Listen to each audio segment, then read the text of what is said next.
So it is Sunday, the 12th of November, 2017. It is Remembrance Day weekend. It's the day after Remembrance Day, November 11th, where we commemorate the soldiers who have fought and died for freedom and democracy and the related rights and so on that go with democracy.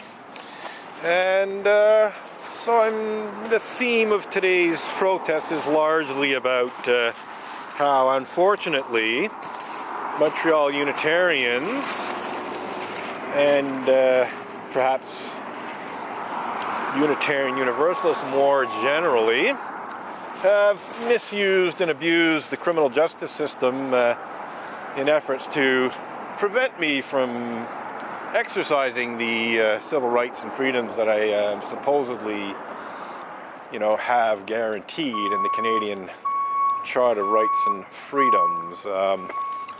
So we've been talking about that. Had a little chat with a fellow earlier. I don't know if we got it all recorded. I just noticed that the camera had stopped recording, probably because it came to the end of a half-hour period and just stopped recording.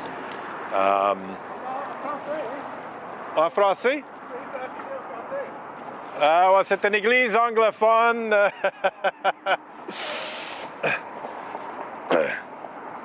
Mais dans le passé, j'avais une pancarte qui disait une église qui n'est pas très catholique.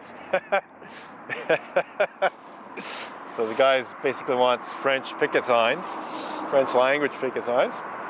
I've actually had French language picket signs in the past, but because the church is pretty predominantly English speaking in any case, and this part of town is, I'd say, quite mixed, English, French, and most of the French Montrealers understand English. You don't feel the need particularly to have a whole bunch of French language picket signs, although maybe I could maybe do that, have a few French language ones, as I have in the past. I think my French language picket signs got stolen or something. So anyhow,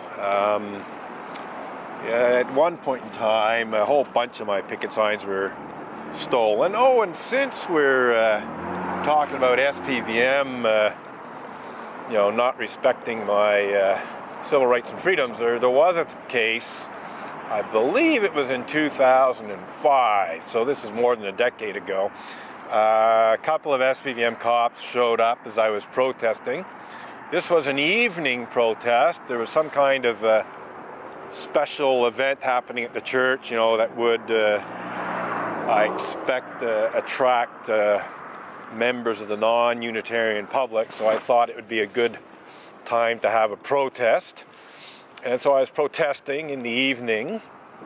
It was actually quite dark, as I recall, and two SPVM cops showed up and basically told me, that I had to stop protesting, and they said I couldn't have freestanding picket signs and this and that. And I stood my ground as I normally do, and said, well, as far as I'm concerned, I have every right to protest, and as far as I'm concerned, I have every right to have these freestanding picket signs here, because they were basically just no different than this. The picket signs were different, but they were just placed like this, basically on city property, because it's 3 feet back from the sidewalk is city property. It's not the church's property. And so that was my position. It's like, well, no, this is not the church's property. It's city property, and I have every right to display some freestanding picket signs in the course of my protest. But these uppity, overly authoritarian SPVM cops were having none of that. And the male cop, because it was a male and female pair, the male cop told me that if I did not, voluntarily, get rid of all my freestanding picket signs, that he would throw them in the trash can. There was a trash can nearby. I don't think it was that one, but it could have been. But But anyway, at the time, more than a decade ago, there was a trash can, and so this cop was telling me, that if I didn't, voluntarily, stop displaying my freestanding picket signs, that he was going to throw them in the garbage can. And I said, well, if you do that, I'll file a complaint against you. And he didn't seem to care very much, because what he did is he gathered up all of my freestanding picket signs, and there was a fair number of them. And instead of throwing them in the garbage, he threw them into the trunk of the police car and gave me a $100 ticket for something. I can't remember what. But it turned out to be a law that was abrogated. Like the ticket that he gave me was for a law that didn't even exist anymore because it had been ruled unconstitutional. But anyway, when he threw my picket signs into the trunk, I essentially said, well, take good care of those because I want them back. And in other words, don't even think of destroying those picket signs, But of course, that's what happened. I called the police station the next day to try and retrieve my picket signs, and I was informed that they'd been destroyed. So, there's a wonderful example of an SPVM cop behaving like, some kind of North Korean cop, as far as I'm concerned, basically totally disrespecting my civil rights and freedoms, confiscating, indeed, as far as I'm concerned, stealing, because I don't think he had any legal grounds to confiscate my picket signs. So as far as I'm concerned, he stole my picket signs and destroyed them.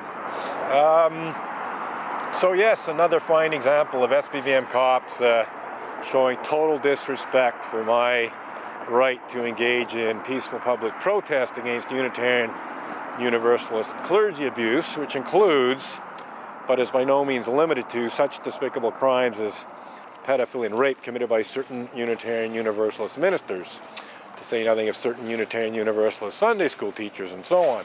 So that is just one more example of SPVM cops basically abusing their power and authority in ways that don't really respect the civil rights and freedoms that Canadian soldiers fought and died for in World War I and World War II and various other wars.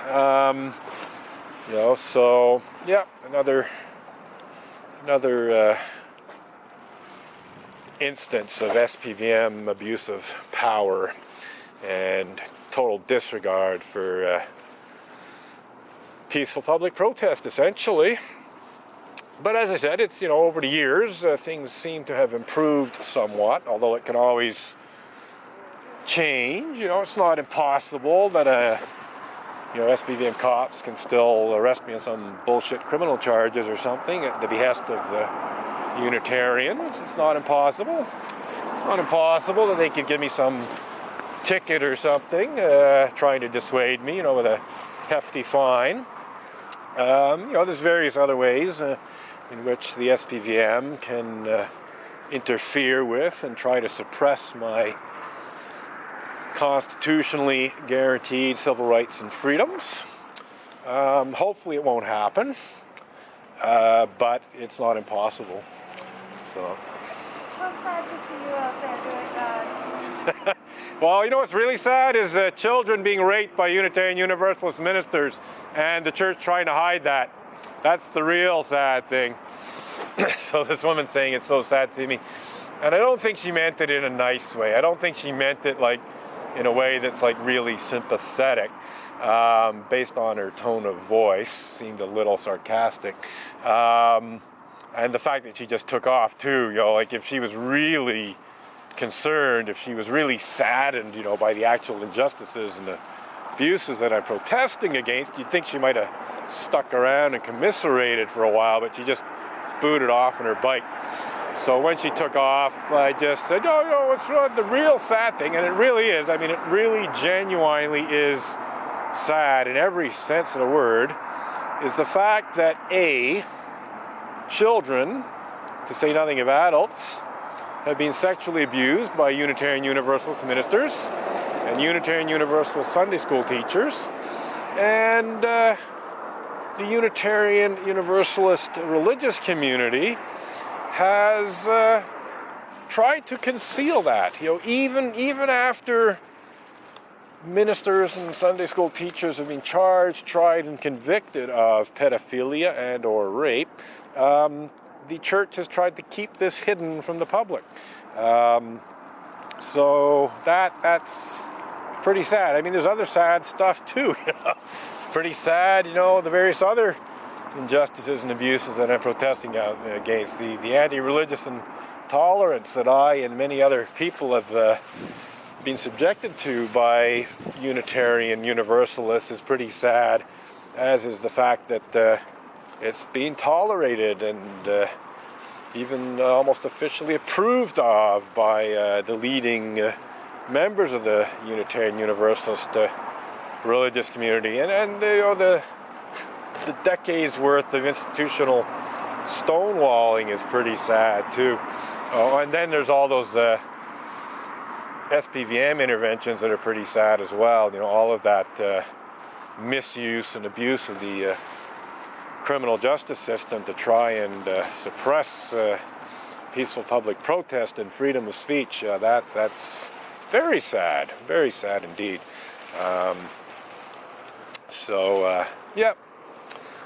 I think that wouldn't be such a bad note to wrap things up on, but I think we'll still go for at least another 15 minutes or so. Just have a little look-see here. Okay, so we just got like 12 minutes into the half-hour segment, so I'll go for another 20 minutes or so, at least, and I'll decide if I want to continue to protest, but it's been going quite well today. I'm just going to check my text messages, because I did get one, and I haven't seen the full text. I just saw the beginning of it. I'm just going to have a little look at my text messages, and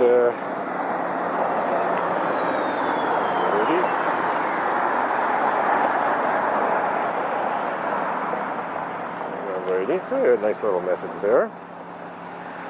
Any more? That's it. Okay, so one nice message from a Montreal radio personality. Okay. Anyhow, we'll just continue to circulate here and display our picket signs.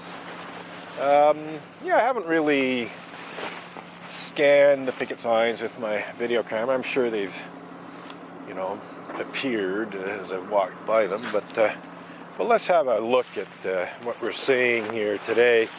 So Unitarians cover up sexual abuse of children.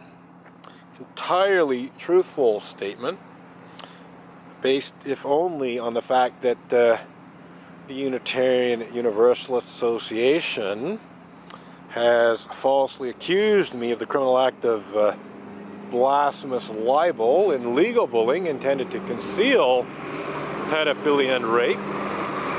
So yes, that's what these picket signs are all about. Unitarian Universalists, specifically top-level Unitarian Universalist leaders, such as former UUA President Reverend Dr. Peter Morales and former UUA Executive Vice President Kathleen K. Montgomery, have in fact falsely accused me of the criminal act of blasphemous libel and legal bullying, which was clearly intended to intimidate me into removing blog posts that tell the readily verifiable truth about such despicable crimes as pedophilia and rape committed by Reverend Mac Wallace Mitchell and Richard Buell, to say nothing of other Unitarians such as Stephen Craig Bullite. Unitarian clergy abuse sucks. Well, I don't really have to say much more about that, do I? Here we go. Yeah, this one's newish. It's new in the sense that it hasn't been displayed here all that much. Helpless children have been raped by Unitarian Universalist ministers and Sunday school teachers, but the Gazette's, in quotation marks, retired, in quotation marks, justice reporter Sue Montgomery never reported the Unitarian Universalist Association's misuse of blasphemy law in clergy abuse cover-up legal bullying. An entirely truthful statement about the fact that when I asked Sue Montgomery back in 2012 to report on the fact that her religious community had falsely accused me of the criminal act of blasphemous libel and legal bullying intended to hide pedophilia and rape, she refused. And I suspect she also wielded her influence within the Gazette to ensure that nobody else reported that very newsworthy story. And the reason that I have been redisplaying that picket sign recently is because Sue Montgomery decided she wanted to be mayor of Côte-des-Neiges, Notre-Dame-de-Grâce borough of Montreal. And as far as I was concerned, you know, someone who is guilty of the less than ethical conduct of Sue Montgomery, particularly the anti-democratic conduct and misuse of, or participation in misuse of the criminal justice system to suppress freedom of speech that Sue Montgomery is certainly condoned and to some extent even participated in. I don't think someone like that should be running for public office, let alone elected to public office. But because I think, at least in part, because I was unable to get Montreal newspapers to report the news, Sue Montgomery basically was able to put out a lot of basically PR, shall we say, basically very self-serving press, painting her in a very positive light, no, not the slightest negative press, and she managed to edge out Russell Copeman as the mayor of Côte-des-Neiges and Notre-Dame-de-Grâce. So essentially